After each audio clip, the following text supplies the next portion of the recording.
Hi, Assalamualaikum. My name is Lukman.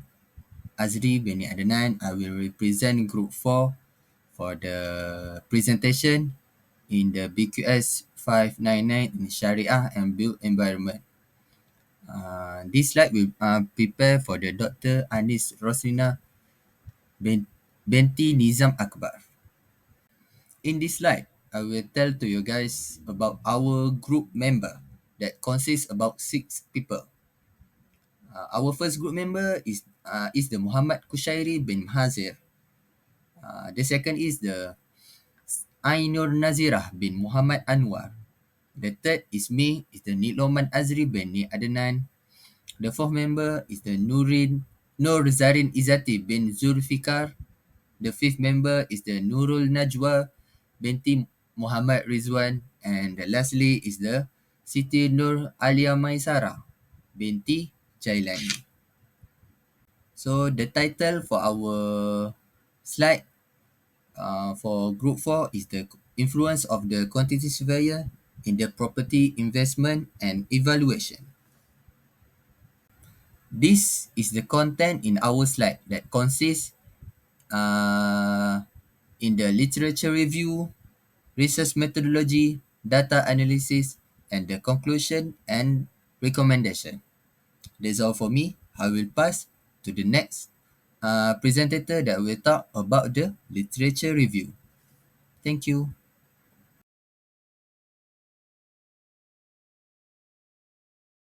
Assalamualaikum warahmatullahi wabarakatuh. My name is Muhammad Khusyri bin Mahazir. I will talk a little bit about property investment and evaluation, which is property investment is the when you buy a real estate like house, apartment or commercial building with the aim of making money. There are two ways that you can use, which is rental incomes, which is you rent out the property to tenant and earn monthly income, or you can use another way, which is appreciation. The value of the property increase over time, so you can sell it later for a higher price than you bought it. So for property evaluation is the process of determine the current market value of a property. It will make you make a good decision before you buy it. Alright. So we look property investment in Malaysia. In Malaysia, the property market has been significant growth, largely due to liberalization of the market. There has led to a high demand for real estate investment trust, which is risk and sale and leaseback investment. This study have focused on housing investment, the performance of REITs across different economic conditions, and competition between conventional and Islamic REITs. Several inflation factors play a crucial role here, which is such as house and stock price in prime region, various valuation models for investment properties, and impact of corporate governance on attracting foreign investment. So we go to the Shariah compliant property investment, which is within the context of Shariah Islam. Property investment are guided by Islamic law. Investment modes like musyarakah, mutanakasah, bai' muajjal, and syih ulmik ensure compatibility with Islamic banking principle. Islamic REITs offer Sharia compliant investment option with a low initial cash outlays, adhering to principles that filter out non-compliant equities. This approach emphasizes ethical investment practice, avoiding activities like gambling and interest, and support broader goal of social justice and economic equity. So we have understand the interests of property investment and evaluation, whether in a general context within Malaysia or through Sharia compliant methods. It's essential for making informed, profitable, and ethical investment decision. Thank you. So we look into quantity surveyor, which is role of quantity surveyor is to manage cost and expense to ensure the project stay within budget, deliver value of money, and the scope of this profession. We measuring, valuing, cost controlling, and analyzing, planning. So we have used BIM for the better cost control and project management.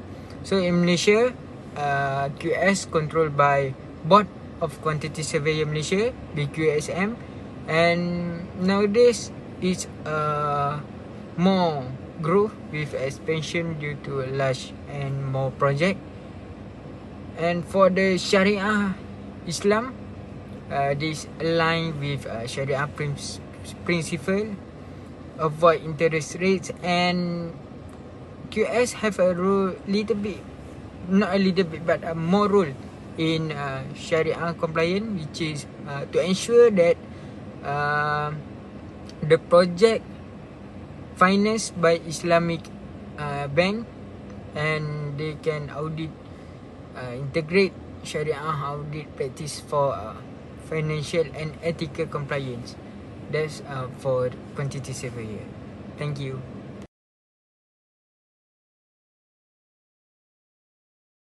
For now, I'm going to explain about research methodology. For the introduction, research methodology refers to the logical process and methods used by researchers to investigate a research topic and answer research questions. It includes all the approaches, strategies, and techniques employed throughout the research process, and from the problem definition to communicating the findings.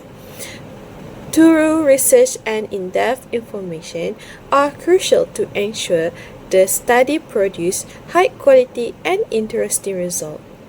And the key to successful research is choosing an important, inspiring subject area that the researcher is passionate about.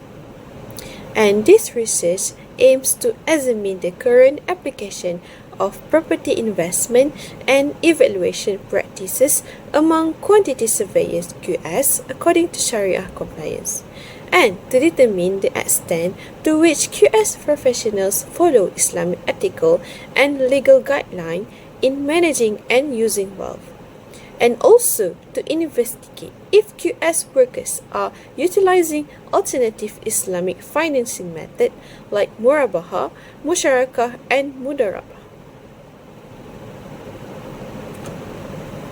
Next is research strategy. Research strategy can be divided into two broad categories, which are qualitative and quantitative research. These approaches differ in their underlying philosophies, data collection, methods, and analytical techniques, and they are often used in a complementary manner to provide a more comprehensive understanding. Quantitative method, a methodological and controlled technique to analyze phenomena, and it involves gathering and evaluating reliable and numerical data, and use a structured tools like surveys, experiments, and observation, and also employs a statistical analysis to identify patterns, connections, and correlations. A deductive approach which starts with specific hypotheses and tests them, and allows to generalization beyond the immediate study content. For qualitative method is organized and methodical investigation of phenomena, which gathers and analyzes non-numerical data, and use open-ended question, observation, and document analysis. Next, qualitative method will examine data to determine if it can be used, and use a flexible approach that allows modification of inquiry based on new information. An inductive approach which start with broad open-ended question and let the team emerge, and provide a rich and multifaceted understanding of complex social reality. Thank you, Nadzirah. My name is Zarin binti Muhammad Zofika. So now I will explain about the chapter 3 for our report presentation, which is research methodology for the data collection method. So for this report, the data collection method used is quantitative collection analysis that using a set of questionnaire method among quantity surveyor focused on property investment and evaluation. So the purpose in choosing the questionnaire method is to get detailed insight into quantity surveyor perceptions and practices regarding Shariah compliance. So, close-ended question is designed to quantify the extent of familiarity and understanding of the application of Shariah principle among quantity surveyor. So, close-ended question are type of question that provide respondent with a set of predefined or multiple answer to choose from. So, this question limits the respondent to specific option, making it easier to analyze and compare the result quantitatively. So, as shown in the figure, it is a set of questionnaire that we had distributed online in the Google form. So, this engaged or distributed to quantity surveyor among actively involved in the construction sector to see the emphasis on modesty to achieve a balance between functionality, simplicity, sustainability, and social responsibility. So we directly distribute the questionnaire to professional as they directly engage in the decision making, first-hand insight into the practical challenges and consideration associated with Shariah compliant property investment and evaluation in their work.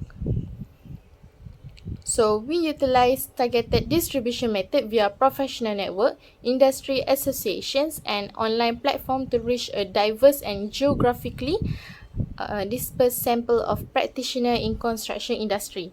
So the quantitative approach enable us to derive empirical conclusion regarding the prevalence and effectiveness of Shariah compliance strategies within the construction industry. Next, I will briefly explain about the data analysis for our research methodology. So, data analysis is the data gathered from the questionnaire survey for further analysis. So, the first step in data analysis is to determine an issue that can be answered using data. So, after this issue has been located, data can be gathered, cleaned, processed, and analyzed. Finding trends, pattern, and insightful information is the main objective of this data analysis process, which leads to the resolution of the initial issue.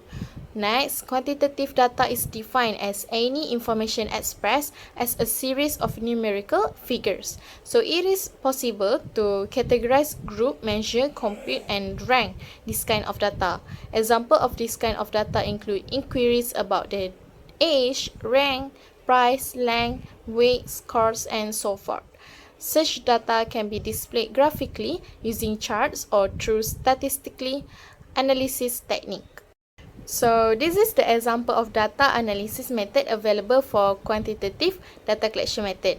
First and foremost is graph. So a bar graph is a particular kind of chart or graph where data is shown using rectangular bars. The height or length of each bar corresponds to the value it stands for. So bar graphs are useful for displaying correlation between variables, visualizing trends, and comparing various data categories. Next, tables. In data analysis, a table is structured arrangement for data organized into row and column. So tables are fundamental for storing, organizing, and analyzing data. So here are the main components of a table in data analysis, such as column, row, and header. So last but not least, pie chart. A pie chart is type of data visualization used to represent the distribution or proportion of different categories within a data set. It is effective for displaying relative size of part. So here's a detailed look at pie chart in the context of data analysis, including slides which are segment, labels, and legends. So that's all from me.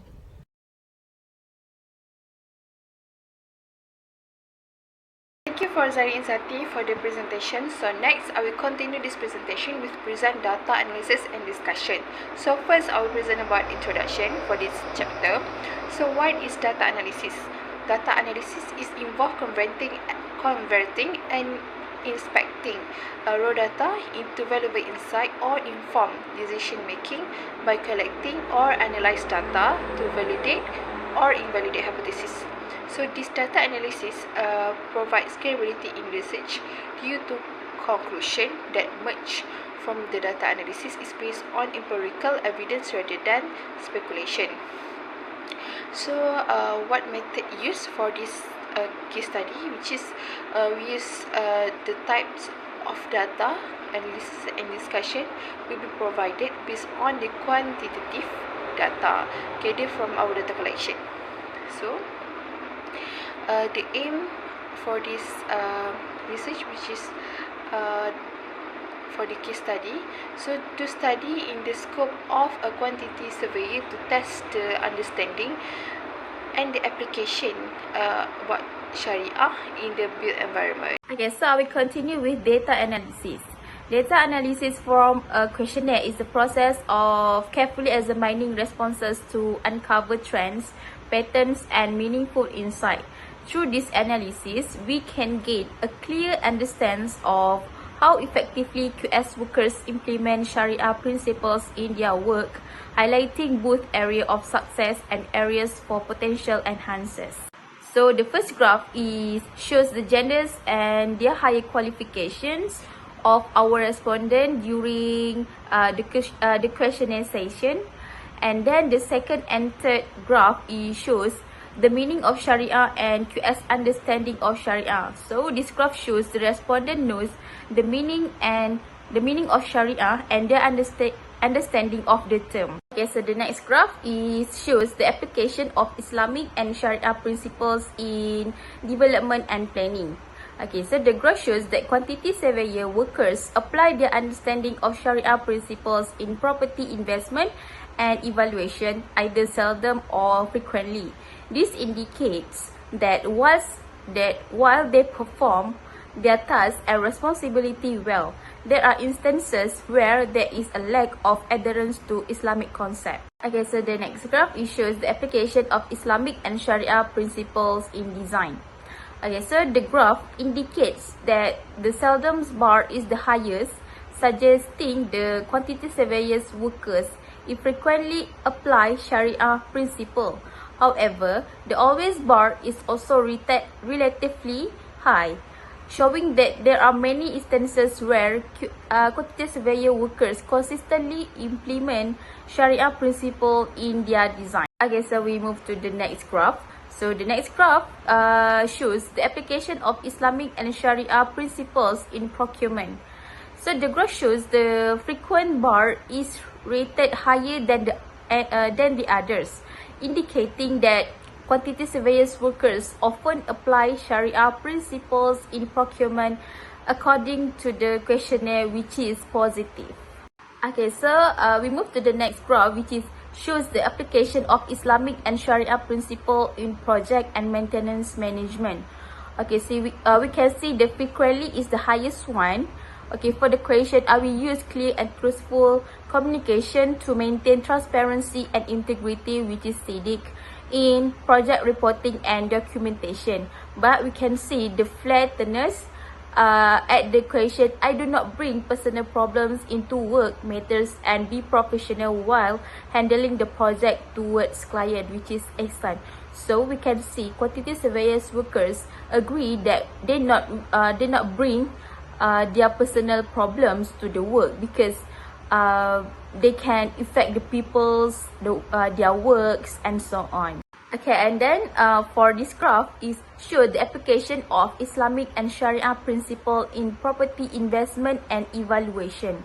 So the graph shows that quantity surveyors workers frequently and consistently implement Shariah principle in property investment and evaluation, as indicated by the highest rated bar. Okay, so the last one is this graph shows the application of Islam and Shariah principle in work ethics. Okay, so the graph indicates that QS worker consistently implement Shariah principle in work ethics, as the always bar are the highest across all the questionnaires. So we can see the highest one is the always, and then at the question, I fear of displacing Allah, striving for spiritual purity and conducting oneself with integrity and piety. Okay, so most of the quantity surveyors workers answer that because of course they want sincere work and blessings and got the God's pleasures. Okay, so I will pass to the next presenter. Okay, next, so I will present the last subtopic for chapter 4, which is discussion. So, for this case study, we also include Maqasid Shariah for this case study. So, the main source for Maqasid Shariah, which is Al-Quran, As-Sunnah, Ijma' and also Qiyas. So, this case study conducted using by online. So our respondent is just a quantity surveyor, which is not that sick at the age of 30 with the qualification, which is degree and diploma in quantity surveyor that needs for this case study. So based on this study, we can see that most of quantity surveyor in this industry are less aware to implementing Maqasid Shariah for built environment. So based on this questionnaire, it shows that the concept of Khalifah as the leader on earth, implementation on the concept of Rububiyah and the Al-Marah, which is not effective as the concept Maslahah.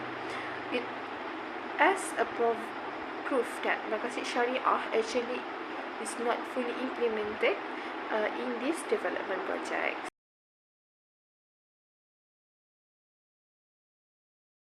Assalamualaikum warahmatullahi wabarakatuh. My name is Lukman Azri bin Ni Adnan. I'm from class 4D and today I would like to tell to you guys about our group slide in this part for the conclusion and the recommendation. So the introduction for our conclusion is mostly our case study is to examine the practitioner awareness, understanding, application of the Sharia principle within the built environment. Mostly this information we get through the evaluation of the literature review and quantitative research methodology, uh, such as by using the online semi-structured interview in Google Docs. So by using this information, we are able to get the statistic bar chart, the detailed statistic bar chart to identify the trend and the pattern in the respondent knowledge that related to the Maqasid Shariah. This method of study able to identify the level of understanding and implementation across the different sector and region that mostly is about the QS quantity surveyor working fields. So an initiative and the guidelines about the Maqasid Syariah also need, because it will able to offer the market goals and the opportunity using the Sharia complaint in real estate and financing and innovation, such as RITS to the quantity surveyor who has lack in the knowledge about the Maqasid Sharia. Next, I will pass. Next slide, please. So I will talk about the conclusion. So for conclusion for our case study, we are able to know about the details for the property investment and the evaluation that can be integrated by this diverse insight. Mostly, it's all about the focusing on the property investment and evaluation for the quantity surveyor as one of the crucial party that involved in the construction field to implementing the Sharia law. Based on the data analysis, most of the QS respondent has lacked in a deep understanding of Maqasid Sharia, resulting it in difficulty to implementing the Sharia in built environment. As a conclusion, the fully implementation and effectiveness of Maqasid Sharia in development project in Malaysia has not yet become a part of it. That is why the aim of this study is to attract or tends to lean more towards the public interest maslahah rather than a complete integration of the Islamic parties. Next slide. Hi, in this slide, I will talk about the recommendation that our group has provided from our case study. First, first is to conduct the educational and training program. By doing this, it will develop and implement a comprehensive education and training program on a Shariah principle for the quantity surveyor as an early and the general knowledge for the construction built environment. Next is to promote the awareness and collaboration. By doing this, it will able to integrating the Sharia principle into the quantity surveyor and able to enhance ethical standard and understanding in built environment and professional body such as RICS should be formally recognized and incorporate to this principle into the accreditation and certification. Lastly, is to conduct in-depth research and case study. By doing this, studying in real-life cases and research is essential in applying Sharia principle in the construction and sharing finding through the platform such as Emerald Insight, Science Direct, and Google Scholar can benefit all the stakeholders for the future reference. Thank you. Next slide, please. Lastly, I will talk about the summary of the chapter for our case study. Our case study provides a comprehensive overview of the property investment and evaluation by emphasizing its application in Malaysia under the Islamic Sharia principle. It explores the roles of quantity surveyor in ensuring the Sharia compliance and enhance the decision-making process, risk analysis, and the market trends. Additionally, it's mostly discussed the various aspects of the property investment in Malaysia, including RITS performance, investment criteria, asset management technique, and the impact of the foreign direct investment on the property market. This case study concludes with a critical finding on how Islam permits and guides the property investment while underscoring the practical implementation through the quantity surveyor roles in the Sharia governance. That's all for me. Thank you.